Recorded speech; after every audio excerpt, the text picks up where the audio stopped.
Hi, welcome to my channel.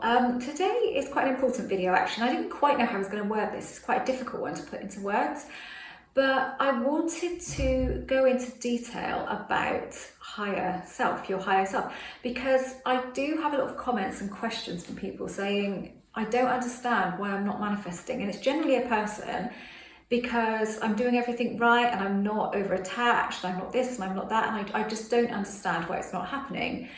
And I think what we lose sight of here is the fact that your higher self, so inner you, knows everything.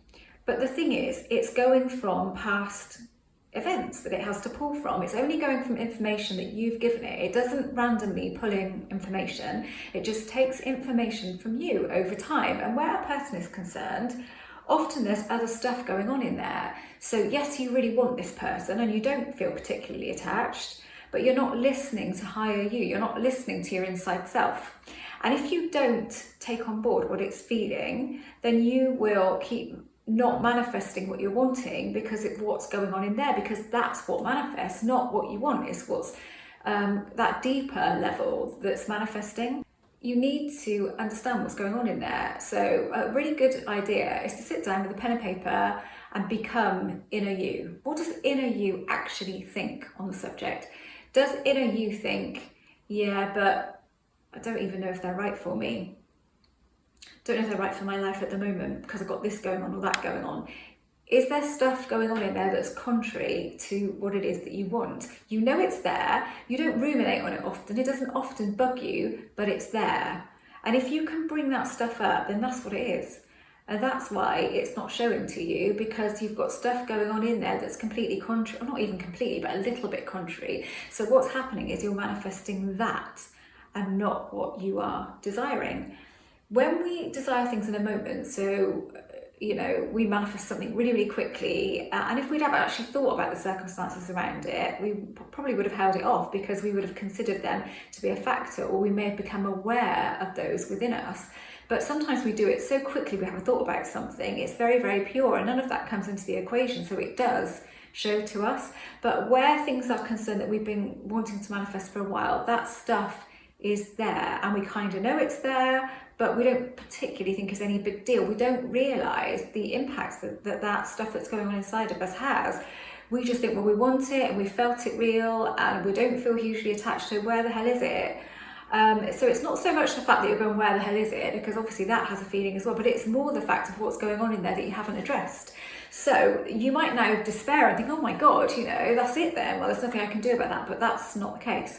There is something you can do about it. First of all, you do that, become inner you, write it down or bring it up in your head, what's going on, and think, okay, right, yeah, I get that now. So this is why. So if you thought something like, I don't know if this is right for me at the moment, because there's something going on in your life, you don't think that this person is the right fit for you at the moment, although this you wants it, but you've got that going on, then address it and say, why do I think that? Why am I troubleshooting? Why am I risk assessing this? Why do I need to worry about that at the moment? So basically you're having a word with inner you, you're changing that feeling, you're changing what is, because you're addressing it and you're recognizing it.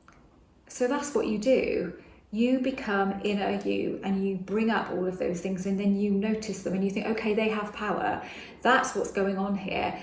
How can I address it? How can I change my perspective on it so that then inside you, because it is you, has a different perspective on it, and once that's happened, then things can change. So that's what you need to do. Really important to address what's going on inside, especially when you really, really cannot see why something hasn't come and you're not attached, you're not thinking about it all of the time. That will be why. So bringing that up, it can be a real eye-opener actually, especially if you kind of hadn't realised the importance of what's going on inside.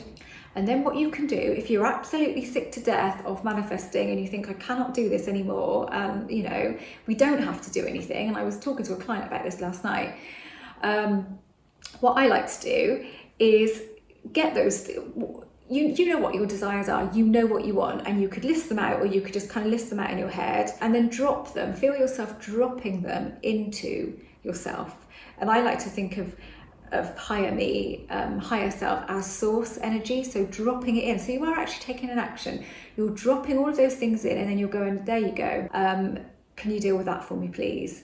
I kind of, can you give me the best possible option and the best possible solution to all of these things that I would quite like? Can you sort it all out for me? And can I just leave it with you, because I just don't want to be involved with this? And actually you shouldn't be involved with it, because actually when we get involved, what we're doing is bringing our mind into it, and our mind will only serve to mess things up, because it doesn't know what it's doing. It's not equipped to do this. Our higher self is what does the magic.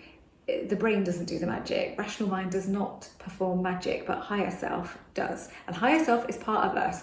Don't think of it as kind of being the universe or away from you. It's inside of you, unless you think of the universe as being part of you and inside of you, because then you don't feel like you're giving it away to something else to decide for you. If you're dropping it into you, you know what you want, but your higher self knows how to deal with all of that mix of this, that and the other that we don't know what to deal with. But if you do that and just allow it to do its stuff, it will do the very best for you, honestly. So if you look at what's going on inside of you first, bring that up, change your perspective on it, so then inner you has a different perspective. So because it's only ever feeding off the information that you give it, it's not making up its own information, it's only ever taking it from you. So if you do that, change your perspective on it, that will change internally. Then you will change, and then things will start to change on the outside. If you start taking a lighter touch with it and knowing that your mind cannot be in control here, because if your mind does take control, then things won't work out, because it isn't its part to play. Let inner you do its stuff, do the magic that it's designed to do.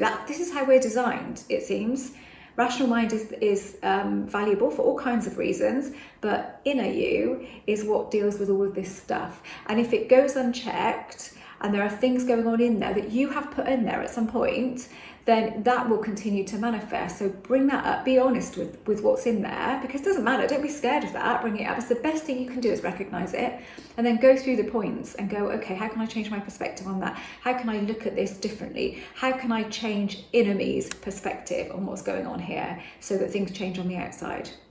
I hope that made sense. It's very difficult putting some of this stuff into words, because I have just feelings about things, so I know, but then trying to describe it. But I think it's really important, because I think gone unchecked, then people just think that things aren't working for them, but they are. This is a piece of perfect code that's working all of the time, and it never deviates, but it works on levels that we don't kind of quite understand. I mean, we don't really understand inner us, do we? We don't really understand the workings of us completely. But if we can understand that that's what's showing to us in reality, not what we're desiring. So regardless of the fact that we don't have much attachment, and we don't have any resentment and hurt or anger or any of that stuff anymore, so we think, why? That will be the only reason. So have a look, what's going on in there? What can you do about that? How can you change that? Just instruct. You can instruct your higher self absolutely anything. Unfortunately, you would have instructed it with something unknowingly, because what it's doing at the moment is just going on the information that you've given it, but not knowing what you've been doing. So it's just because it's just taken from feelings and thoughts that you've had in the past, and it can only work with that. But you just give it something else to work with. You give it something else to work with, and honestly, you will see things change. Anyway, thanks for watching. Don't want to overcomplicate this. I'm an author, my books are listed below, and I offer Zoom coaching, I offer email coaching, and I also offer a one-off email coaching service. So if you've got a burning question or something you really want me to help you with, then I can come back to you with an action plan. You'll get a questionnaire to fill in, and I'll come back to you within a couple of days with a whole plan of action and how you can overcome this issue, or how you can speed up your manifestation. Anyway, thanks for watching.